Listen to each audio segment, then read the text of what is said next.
आज हमारे फॉर्मूला गुरु बने हैं कोटक सिक्योरिटीज़ के रिसर्च हेड श्रीकांत चौहान जी। श्रीकांत जी, बहुत बहुत आभार, अभिनंदन आज इस कार्यक्रम में जुड़ने के लिए। और हर बार जब भी आप आते हैं तो बहुत सारी ज्ञान की बातें आप हमारे दर्शकों को बता के जाते हैं, और ख़ासतौर से शेयर बाज़ार से जुड़ी हुई। आज भी हम आपसे विस्तार पूर्वक चर्चा करेंगे, और जो 5 सवाल हमने कार्यक्रम के शुरू में पूछे हैं एक एक करके आपसे उनका उत्तर लेंगे। लेकिन उससे पहले बाज़ार पर आपकी राय जानना चाहेंगे। अब इन स्तरों पर आकर के जब 52 हफ्तों की ऊंचाई पर हम देख रहे हैं कि निफ्टी खड़ा है, आप अभी शॉर्ट टर्म लिहाज से 15-20 दिन, एक महीने के लिहाज से कैसे पढ़ पा रहे हैं, कैसे देख रहे हैं बाज़ार को? इस हफ्ते हमने देखा बाज़ार फ्लैट देखने को मिला। जरा हम अपने ग्राफ दर्शकों को दिखा दें कि इस हफ्ते बाज़ार की दिशा किस तरीके से देखने को मिली। आप देख सकते हैं सेंसेक्स निफ्टी ऑलमोस्ट फ्लैट, थोड़ा सा नेगेटिव रिटर्न देखने को मिला है। निफ्टी बैंक में हमने देखा है 0.25% के आसपास की मजबूती यहाँ पर देखने को मिली, और निफ्टी बैंक लगातार आउट परफॉर्म कर रहा है, खासतौर से mid cap banking. Mid cap index में देखें तो 1.5% की गिरावट देखने को मिली है, और स्मॉल कैप इंडेक्स में 0.25% के आसपास की गिरावट देखने को मिली है। तो श्रीकांत जी, आपका व्यू शॉर्ट टर्म लिहाज से इस समय बाजार पर? सबसे पहले विपुल जी बहुत बहुत धन्यवाद मुझे शो पे बुलाने के लिए। और हम ऐसे शो से काफी सारे हमारे बड़े ऑडियंस के साथ जुड़ते हैं, और जो हमारे ऑडियंस है उसमें कई सारे लोग ऐसे होते हैं कि जो नए निवेशक होते हैं या तो नए ट्रेडर्स होते हैं मार्केट में, बिल्कुल। जिनको ये जानना जरूरी होता है कि हर एक लेवल पे मार्केट में अभी आगे का सिनारियो क्या बन रहा है, क्योंकि आगे क्या होने वाला है वो ज्यादा इंपॉर्टेंट होता है। और इसी वजह से मुझे लगता है कि ऐसे शोज मुझे लगता है काफी हमारे जितने भी ऑडियंस है उनके लिए काफी महत्वपूर्ण होते हैं और फायदेमंद होते हैं। अच्छा, अगर हम मार्केट की बात करें तो इस पर्टिकुलर मार्केट में अगर आप देखें तो हमने पूरे हफ्ते मार्केट को एक रेंज में देखा। इनफैक्ट अगर आप पिछले एक महीने से अगर आप देखें तो जितने भी सारे बड़े बड़े इवेंट मार्केट में आए, उन सभी इवेंट्स के ऊपर मार्केट ने एक जो अपना आउटकम रखा था वो हमेशा पॉजिटिव रखा। यानी यूएस में भी जो इवेंट्स बने, इन्फ्लेशन के इवेंट्स बने या कुछ जॉब डेटा रिलेटेड इवेंट्स बने, उसके बावजूद हमारे मार्केट्स पॉजिटिव में क्लोज होते हुए नजर आए। नो डाउट कि वर्ल्ड मार्केट्स के कंपैरिजन में अगर हम हमारे इंडियन मार्केट्स को देखें तो उतने नहीं बढ़े हैं, लेकिन अगर आप पूरे साल भर में देखें तो हमारे मार्केट उतने गिरे भी नहीं थे। शॉर्ट टर्म में हमें लगता है कि मार्केट इसी रेंज में ट्रेड करते हुए नजर आएंगे, और कुछ बड़े ट्रिगर्स आने काफी जरूरी है। या तो इस लेवल पे करेंसी जो है यानी कि जो डॉलर है, अगर वो यहाँ से वीक होता है और अगर अपनी करेंसी स्ट्रांग होती है तो वो एक फायदेमंद हमारे मार्केट के लिए हो सकता है। साथ ही साथ जो यूएस का यील्ड है यानी कि जो मैक्रो फैक्टर्स की जो मैं बात कर रहा हूँ, अगर वहां पे अगर थोड़ा अगर और रिलीफ अगर मिले तो हमारे मार्केट यहाँ से और बढ़ सकते हैं। In the absence of that मुझे लगता है कि इस बार के जो अर्निंग्स आए थे यानी कि जो Q2 FY23 के जो अर्निंग्स आए थे वहां पे कोई बड़े सरप्राइजेस नहीं थे, और इसी वजह से ना कोई अपग्रेड आया है ना कोई डाउनग्रेड आया है। बट अगले क्वार्टरली नंबर्स के लिए अब जो स्ट्रीट है वो कॉशियस होती जा रही है, और इसी वजह से मार्केट एक रेंज में अटका हुआ है। तो हमें लगता है कि शॉर्ट टर्म में मार्केट बिल्कुल एक बार 18,600 शायद 18,800 के भी लेवल्स दिखा सकता है, क्योंकि मार्केट में उतना स्ट्रेंथ है। बट अगर इस मार्केट में, इस पर्टिकुलर मार्केट में अगर कोई स्ट्रैटेजी अपनानी है तो बाय ऑन डिप्स की स्ट्रैटेजी रखें, और इस मार्केट में कभी अगर कुछ किसी भी रीजन से अगर गिरावट अगर आती है तो शायद मार्केट एक बार 17,800 के भी लेवल्स दिखा सकता है। तो फिलहाल एक रेंज में फंसा हुआ है बाजार, और बड़ी गिरावट आई तो 17,800 के स्तर देखने को मिल सकते हैं। लेकिन बाय ऑन डिप्स यानी कि गिरावट में खरीदारी की सलाह की रणनीति इस बाजार में होनी चाहिए। तो ये आपके लिए बाजार पर राय हो गई। लेकिन अब लौटते हैं अपनी आज की थीम पर, और पहला प्रश्न जो है वो यही है कि आखिर में आज जो लो रिस्क स्टॉक्स की हम बात कर रहे हैं ये होते क्या हैं, और क्या एक बार में ही इनमें पूरा पैसा लगाना चाहिए? लो रिस्क स्टॉक जहाँ पर कि जोखिम जो है वो काफ़ी कम देखने को मिले, अगर आपने ले लिया है तो बार बार हर रोज़ उस शेयर का भाव कितना चल रहा है ये देखना ना पड़े। जरा कुछ एक चार्ट दिखाते हैं अपने दर्शकों को। ख़ासतौर से अगर हम निफ्टी की बात करें तो निफ्टी एफएमसीजी को डिफेंसिव सेक्टर की कंपनी माना जाता है, एफएमसीजी, फार्मा, आईटी। ये देखिए यहाँ पर आप देख रहे हैं कंसिस्टेंट रिटर्न जो है देखने को मिल रहा है। ये 5 साल का चार्ट हम दिखा रहे हैं। वहीं निफ्टी फार्मा को भी देखिए आप, हालांकि कोविड के दौरान तो एक यहाँ पर डिफेंसिव इसे कहा जाता है, लेकिन कोविड के दौरान हमने देखा काफ़ी अच्छी खासी तेज़ी एक देखने को मिली थी यहाँ पर। वहीं निफ्टी से अगर हम इसकी तुलना करें, आप देखिए तो निफ्टी की तुलना में हो सकता है थोड़ी सुस्ती यहाँ पर रही है, लेकिन आप देखिए ये कंसिस्टेंट परफॉर्मर जो है वो ये सेक्टर रहे हैं। यहाँ पे हर रोज कितना गिर रहा है, कितना बढ़ रहा है, आपको इसकी चिंता थोड़ी सी कम देखने को मिली। अब इसका उत्तर श्रीकांत जी से लेते हैं। श्रीकांत जी, अगर हमने एक थीम बनाई और उस पर हम बातचीत करें, अगर आप आसान भाषा में हमारे दर्शकों को समझा सकें, क्या होते हैं लो रिस्क स्टॉक्स? बिल्कुल। तो देखिए, एक मार्केट में एक फेज बनता है जब मार्केट में हमें थोड़ी सी रिस्क लगने लगती है, और तब जो निवेशक होते हैं, जो इन्वेस्टर्स होते हैं, तो वो हमसे ये पूछते हैं कि अभी हमें कुछ लो रिस्क वाले स्टॉक सजेस्ट कीजिए कि जिससे हमारे पोर्टफोलियो में बड़ा डेंट ना आए, यानी कि बड़ी गिरावट ना आए, हमारे पोर्टफोलियो में बड़ा ड्रॉ डाउन ना आए। और हमेशा हमने ये भी देखा है कि जो एक्सपर्ट इन्वेस्टर्स होते हैं वो अपने खुद के पोर्टफोलियो में 1% यानी कि एक या तो 25% या 40% अपने पोर्टफोलियो को ऑलवेज वो थोड़ा सा लो रिस्क में कन्वर्ट करते हैं। जी अभी जैसे कि हम लोगों ने एक बड़ी मार्केट में रैली देखी थी, मार्केट 7,500 के करीब थे 2020 में, अभी वो 18,500 के करीब आ गए हैं, और इस लेवल पे वैल्यूएशन टर्म्स में अगर देखा जाए तो मार्केट काफी एक्सपेंसिव लग रहा है। तो ऐसे केस में क्या होता है कि कुछ निवेशक जो होते हैं, या तो काफी सारे जो क्वेरीज होते हैं वो लो रिस्क के लिए होते हैं, और लो रिस्क यानी कि बहुत सिंपल सी बात है, लो रिस्क यानी कि जहां पे मार्केट में बड़ी गिरावट के बाद, या तो मार्केट में अगर कोई बड़ी उथल पुथल अगर होती है, या अगर आने वाले दिनों में अगर कोई बड़ा डेटा अगर आने वाला होता है, तो जी उससे हमारे स्टॉक में या हमारे पोर्टफोलियो में कोई बड़ी रिस्क क्रिएट अगर नहीं होती है, तो उसे हम लो रिस्क स्टॉक कहते हैं। और अगर इस पर्टिकुलर लो रिस्क स्टॉक के लिए अगर फोकस करना है, तो मुझे लगता है कि आपको फोकस करना पड़ेगा, आपको फोकस करना पड़ेगा सेक्टर्स के ऊपर, जी क्योंकि ये जो सेक्टर्स होते हैं वहां पे जो उनकी जो अर्निंग्स होती है वो एक स्टेबल अर्निंग होती है। जैसे कि एफएमसीजी है, अभी आपने बताया कि एफएमसीजी, आईटी, फार्मा, यही वो सेक्टर्स है जहां पे हमें इन्वेस्ट करना है। और इन में से कुछ एक स्टॉक्स को अगर आप निकालेंगे तो उनके अर्निंग्स अगर आप देखेंगे तो काफी स्टेबल होते हैं। यानी कि अगर मार्केट में, जैसे इस बार भी अगर आपने देखा होगा, ये पूरे साल भर में जब मार्केट में काफी अप एंड डाउन चल रहा था, और साइक्लिकल्स में जैसे ही इंटरेस्ट रेट बढ़ने लगे, तो हमने देखा कि साइक्लिकल्स के जितने भी स्टॉक्स थे, यानी कि जो कमोडिटीज से रिलेटेड स्टॉक्स थे, उनमें हमने एक बड़ी गिरावट देखी। क्योंकि कमोडिटीज जो होते हैं वो इन्फ्लेशन से डायरेक्ट कोरिलेशन में होते हैं। अगर इन्फ्लेशन अगर बढ़ने लगता है बहुत जोर से, तो इनिशियली वो भी बढ़ते हैं, बट जैसे कि इंटरेस्ट रेट साइकिल बढ़ने लगती है, फिर इनके ऊपर प्रेशर आना चालू हो जाता है। जी लेकिन अगर आप एफएमसीजी स्टॉक्स की बात करें, जैसे कि मैं एग्जांपल लेता हूँ, कोलपाल लीजिए या हिंदुस्तान लीवर लीजिए या आईटीसी लीजिए, इनके बिजनेस एक स्टेबल बिजनेस होते हैं, इनका कंजम्पशन एक स्टेबल कंजम्पशन होता है, और इनके अर्निंग्स में या तो ना तो हम बड़ी एक उछाल देखते हैं या बड़ी गिरावट देखते हैं। और इसी वजह से हमें लगता है कि लो रिस्क अगर सिलेक्ट करने हैं स्टॉक्स, तो आप इन्हीं सेक्टर्स पे फोकस कीजिए। तो इन सेक्टर्स पे ध्यान दीजिए अगर आपको चुनने हैं। और क्या होते हैं लो रिस्क स्टॉक, ये तो बता ही दिया है श्रीकांत जी ने। आईटी, एफएमसीजी, फार्मा जैसे सेक्टर्स में से आपको शेयर चुनने होंगे। लेकिन अब 3 सेक्टर बताए गए हैं, तो आखिर में इन 3 सेक्टर्स में सैकड़ों कंपनियां लिस्टेड हैं। दूसरा महत्वपूर्ण सवाल यही कि आखिर में जब चुनना हो इनमें से अगर हमको कंपनी, तो कैसे चुना जाए, शेयरों का चुनाव किस तरीके से किया जाए, ये भी अगर आप समझा सकें हमारे दर्शकों को तो। बिल्कुल। तो सबसे पहले ये होना चाहिए कि कंपनी का जो पोर्टफोलियो है, अगर वो, यानी कि कंपनी की जो बिजनेस है, अगर वो एक डाइवर्सिफाइड अगर बिजनेस है तो और भी अच्छा है। यानी कि बहुत सारे अगर उसके अंदर वर्टिकल्स है, बहुत सारे अगर प्रोडक्ट्स है, जैसे कि हिंदुस्तान लीवर है, या तो आईटीसी है जहाँ पे टोबैको का भी बिजनेस है, एफएमसीजी का भी बिजनेस है, बिस्किट्स है, होटल्स है, तो यहाँ पे क्या होता है कि इनकी जो अर्निंग्स होती है वो बाय एंड लार्ज स्टेबल हो जाती है, और हर एक मार्केट्स में, यानी कि हर एक मार्केट के साइकिल में वो मैनेज कर सकते हैं। साथ ही साथ इनमें कैश का कंपोनेंट भी ज्यादा होता है, और इसी वजह से इसमें देखना चाहिए कि इनका डिविडेंड यील्ड कैसे आ रहा है करके, weather the company is paying dividend और नॉट, ये भी काफी इंपॉर्टेंट होता है।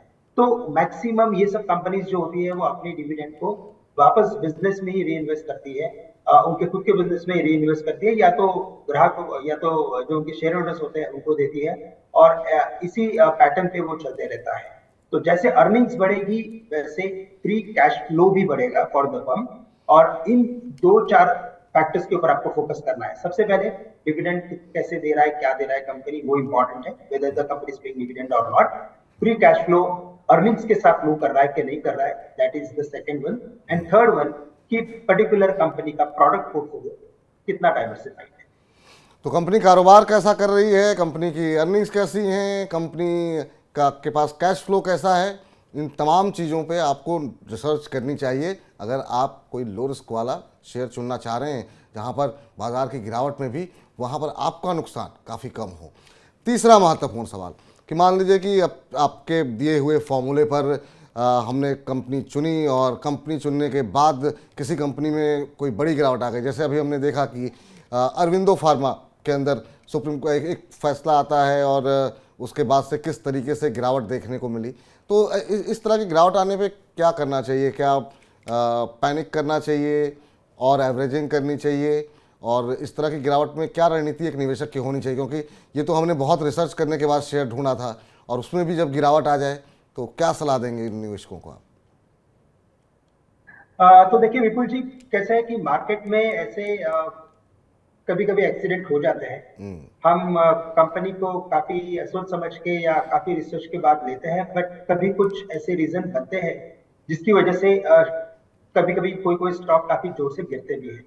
और अगर हो रहा है तो हमें ये ध्यान रखना है कि सबसे पहले इसका रीजन फाइंड आउट करना है। अगर आपकी कंपनी अगर परफॉर्म नहीं कर रही है, अगर आपके इन्वेस्टमेंट्स अगर परफॉर्म नहीं कर रहे हैं, और अगर वो पर्टिकुलर स्टॉक अगर बार बार लगातार मार्केट के बढ़ने के बावजूद अगर गिर रहा है, या सेक्टर में परफॉर्मेंस आने के बावजूद अगर गिर रहा है, तो फिर आपको ये जानना जरूरी है कि इस कंपनी में क्या हो रहा है। अगर अगर ये ट्रेंड अगर जारी रहा तो इवेंचुअली इसका कोई ना कोई रीजन बाहर बिल्कुल आएगा। बट जब तक बाहर ना आए तब तक इससे ना बेचें, क्योंकि कई बार ऐसे होता है कि जैसे कि आईटीसी बेस्ट एग्जांपल बिल्कुल जी आपने देखा होगा कि बिल्कुल। पिछले साल तक आईटीसी नहीं चल रहा था, उसमें कोई बड़ा प्रॉब्लम नहीं था, लेकिन the stock was completely quite. जैसे ही मैनेजमेंट ने थोड़ा सा एग्रेसिव स्टांस लिया, उन्होंने बताया कि now they will work for their share holders net worth and all.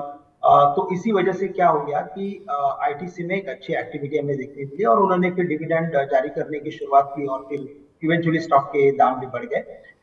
But कुछ एक स्टॉक जैसे कि औरोबिंदो फार्मा, जैसे भी आपने बेस्ट एग्जांपल दिया, ये स्टॉक अगर आप देखें तो पिछले एक साल से बिल्कुल इसमें परफॉर्मेंस नहीं था, और कोविड के बाद जो रैली आई थी उसके बाद ये स्टॉक लगातार गिरते गया था। इसके बावजूद अगर आप बाकी कंपनीज को अगर आप देखें तो जहां पे सन फार्मा है या सिप्ला है, उनमें हमने एक बड़ी गिरावट देखी थी, लेकिन इवेंचुअली ये सब स्टॉक्स वापस संभल गए और उन्होंने उनमें वापस रिकवरी भी बनी।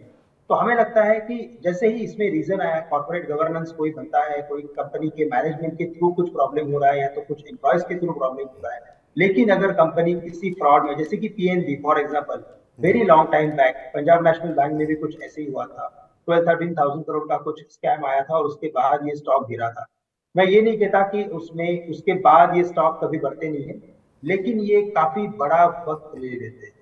पीएनबी अगर आप देखें तो कुछ 300 के करीब था, ये स्टॉक गिरते गिरते 30 रुपए या मुझे लगता है 10-15 रुपए के करीब भी गया था। बिल्कुल आज बिल्कुल। की तारीख में भी ये कुछ मुझे लगता है कि 50 से 70 रुपए के करीब है, लेकिन उस कंपैरिजन में अगर आप स्टेट बैंक देखते हो या बैंक ऑफ बड़ौदा देखते हो तो उनमें हमने काफी बड़ा उछाल देखा है।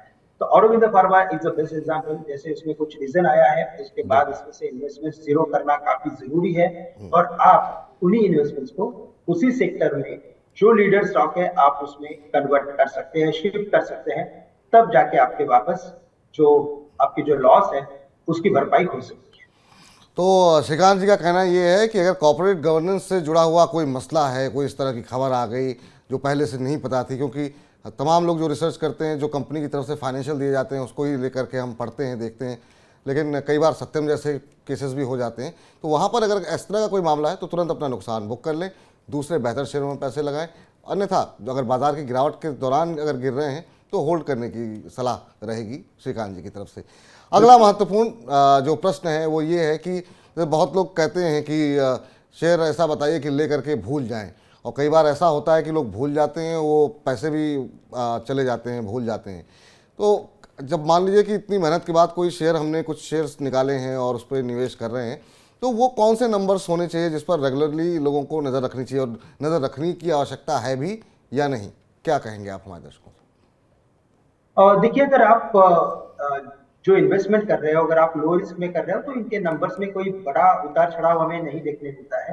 इनमें एक सस्टेन परफॉर्मेंस रहता है, 10-15% के आसपास का इनका जो नेट प्रॉफिट होता है वो बढ़ते रहता है। और फिर कंपाउंडिंग अगर हम गिने तो इवेंचुअली इसमें अच्छे रिटर्न्स बनते हैं, लेकिन क्वार्टर ऑन क्वार्टर या ईयर ऑन ईयर आप देखें तो कोई बड़ा इसमें हमें ग्रोथ का ट्रेंड नहीं दिखता है। लेकिन हमें अगर ध्यान देना है, फिर भी अगर इस पर्टिकुलर कंपनीज के फाइनेंशियल्स पे ऊपर अगर ध्यान देना है, तो सबसे इंपॉर्टेंट बात यह है कि आप ये देखिए, बहुत सिंपल सा फॉर्मूला है कि इसका जो डिविडेंड जो जो डिविडेंड पे आउट रेशियो जो है वो बढ़ रहा है कि नहीं बढ़ रहा है।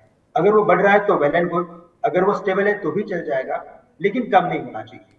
अगर कम हो रहा है तो weather the company is investing in other business या खुद के बिजनेस में, अगर आप जान सकते हो फ्रॉम योर सोर्सेज तो और भी अच्छी बात है। तो उससे पता चलेगा कि ये एग्जैक्टली जो डिविडेंड का जो पैसा है वो किधर जा रहा है करके, instead of giving to the investors, ये पैसा किधर जा रहा है करके। साथ ही साथ आपको दो चीजें और देखनी है। आपको ये देखना है कि इसके अर्निंग्स अगर अगर बढ़ रहे हैं, लेट्स से बाय 10% या 7-8%, तो इसके साथ साथ इसका फ्री कैश फ्लो भी उतना ही बढ़ रहा है कि नहीं बढ़ रहा है, वो काफी इंपॉर्टेंट है। अगर ये 2 या 3 बातों पे अगर आप फोकस करते हो तो मुझे लगता है कि आपके लिए आपको एक क्लैरिटी आ जाएगी कि जो मैंने जहां पे इन्वेस्ट किया है वो इन्वेस्टमेंट सही चल रहे हैं। चलिए, तो अब हम आते हैं अपने आखिरी प्रश्न की ओर, जो इस थीम का आज का सबसे महत्वपूर्ण प्रश्न है। बहुत सारे दर्शक इसी का ऐसे प्रश्नों का इंतजार करते हैं, क्योंकि आपने जो चीज़ें बताई हैं वो महत्वपूर्ण तो हैं, लेकिन बहुत लोग इतनी रिसर्च नहीं करना चाहते हैं। तो उनके लिए आपकी नज़र में कौन से आपको लगता है कि ऐसे स्टॉक्स हैं जो आपको लगता है कि अभी भी लो रिस्क स्टॉक्स हैं, यहाँ पर आने वाले समय में एक कंसिस्टेंट रिटर्न देखने को मिलते रहेंगे, उनका ट्रैक रिकॉर्ड अच्छा है? कुछ कंपनियां अगर आप हमारे दर्शकों को रिकमेंड करना चाहें लो रिस्क स्टॉक्स के लिए। बिल्कुल, तो देखिए, ऐसे एनवायरनमेंट में अगर मुझे कुछ स्टॉक्स अगर चुनने हैं जहाँ पे रिस्क इज वेरी लो, तो मैं सबसे पहले चुनूंगा आईटीसी को, जो तकरीबन अभी 340 के करीब ट्रेड कर रहा है।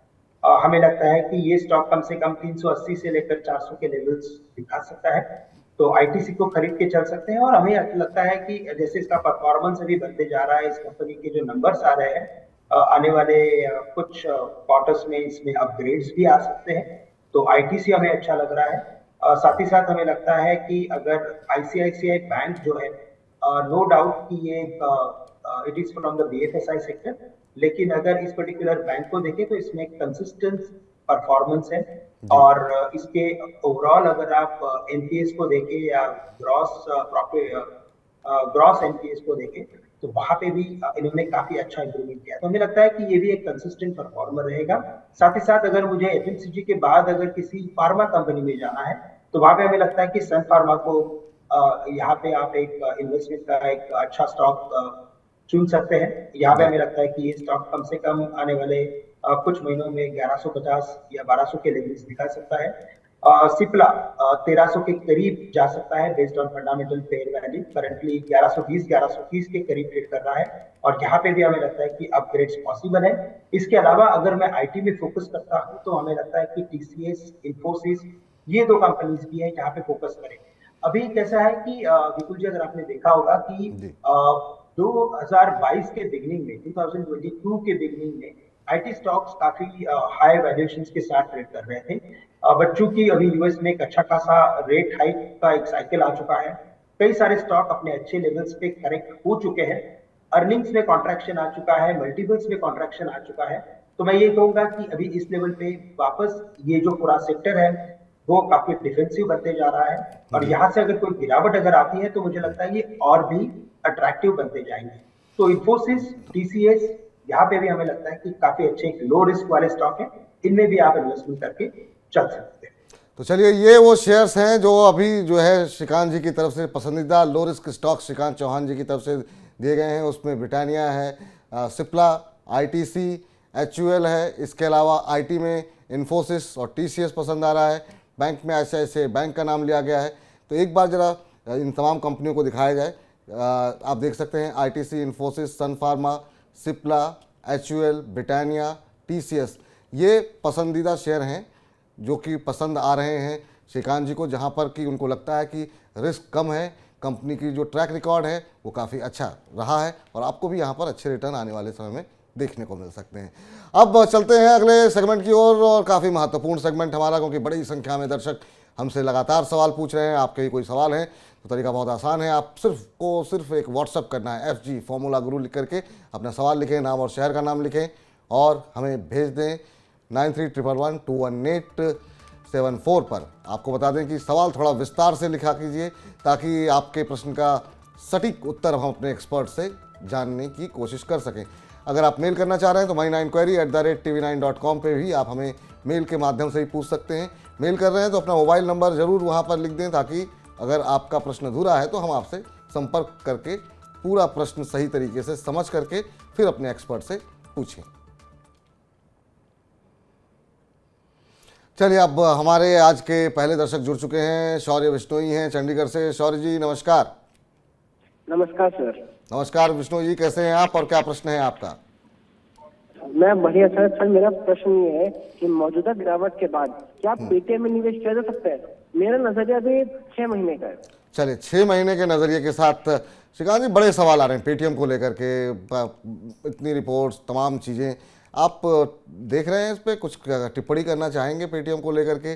क्या इतनी जिस तरह की स्थिति बनी हुई है और अब हम देख रहे हैं शेयर गिरते गिरते गिरते अब 540-45 के आसपास आ गया है, क्या अब भी आपको लगता है कि यहाँ पे निवेश करना चाहिए या अभी अवॉइड ही करना चाहिए?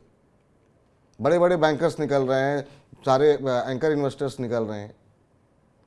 देखिए, तो कैसे था कि इस पर्टिकुलर न्यू एज टेक्नोलॉजी के लिए काफी वैसे डिमांड था और प्री आईपीओ से लेकर आईपीओ के लिस्टिंग तक इसमें हमने देखा कि काफी हाई वैल्यूएशंस के साथ ये स्टॉक लिस्ट हुए थे और हाई वैल्यूएशंस के साथ ये स्टॉक चल भी रहे थे। ये वैसे देखा जाए तो ये स्टॉक हमारे एक्टिव कवरेज में नहीं है, तो मैं इसके ऊपर कोई टिप्पणी नहीं करना चाहूंगा। मुझे लगता है कि अगर आपको इस पर्टिकुलर न्यू एज टेक्नोलॉजी में अगर फोकस करना है और अगर यहाँ से अगर एक लंबी अवधि का अगर नजरिया अगर आपके पास है, तो मैं ये कहना चाहूंगा कि शौर्य जी, आप जोमैटो करके एक कंपनी है जिसे हम सभी जानते हैं और हम इनफैक्ट सभी यूज भी करते हैं। हमें लगता है कि आप इस पर्टिकुलर स्टॉक में इन्वेस्ट करके चल सकते हैं। हमें लगता है कि ये स्टॉक कम से कम 100 रुपए के करीब जा सकता है आने वाले 12 महीने।